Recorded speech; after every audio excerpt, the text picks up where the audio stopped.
And of course, tonight, don't miss our chief anchor, Kieran Gilbert, and the panel of experts.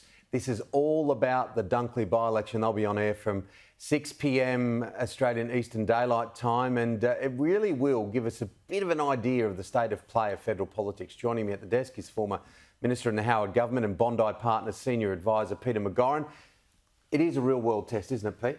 Oh, absolutely, Tim. This will give us a very good idea of where the parties sit, because there's no doubt, as the government candidly admits, at least amongst itself, that they fell into a hole after the voice referendum in October, but they have reset. They've brought in new staff, they're much more politically astute, the Prime Minister has more of a spring in his step, and this by-election will answer a lot of questions, such as, has that reset worked? To what extent is Peter Dutton beginning to be known and beginning to be accepted by the electorate? Because remember, it was only 12 months ago, Tim, that the government took the Aston by-election seat off the Liberal Party. So there is enormous change in fortunes for the Labor Party. What are the implications for the government and opposition out of today's vote? The government's got the most at stake because the polls since the voice referendum have all been consistent that the parties have returned to the 2022 election status.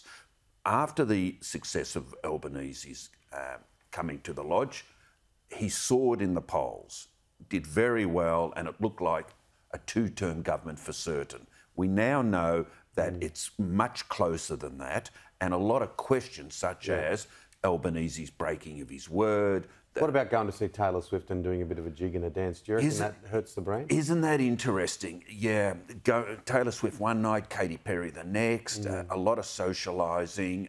That's another question that'll be answered. Do they like his style? Do they think he's committed enough?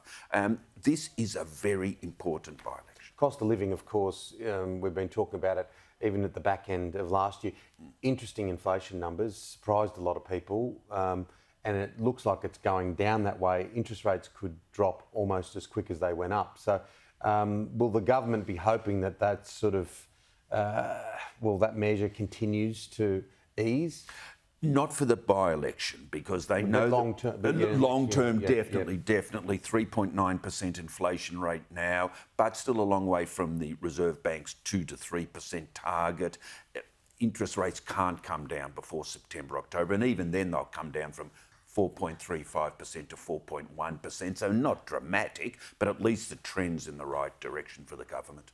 The ASIO boss finds, or the findings on a former policeman, how concerned are you by that? Remarkable, isn't it, that Mike Burgess would make this public claim that a former politician was compromised and was an active agent for a foreign power. So what do we know? We know it's China. We know that there have been two well-publicised incidents in the last few years in which both ex-Labor politicians, one federal, one state, have publicly denied it's them. So he seemed to be sending a lot of messages. Well, that's Bob Carr and Daniel Andrews. Is that who you're talking about? No. Who are you talking about? Ex-Senator Sam Dastyari has denied it's him.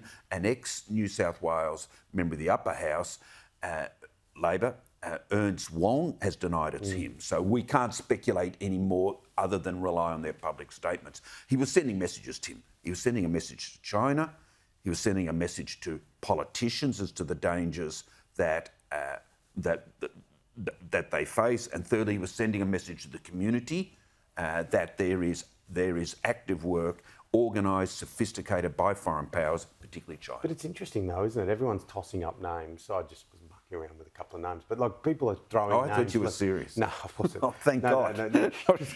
But it's more because people are just chucking names left, right and centre. This person, that person, this person, that person.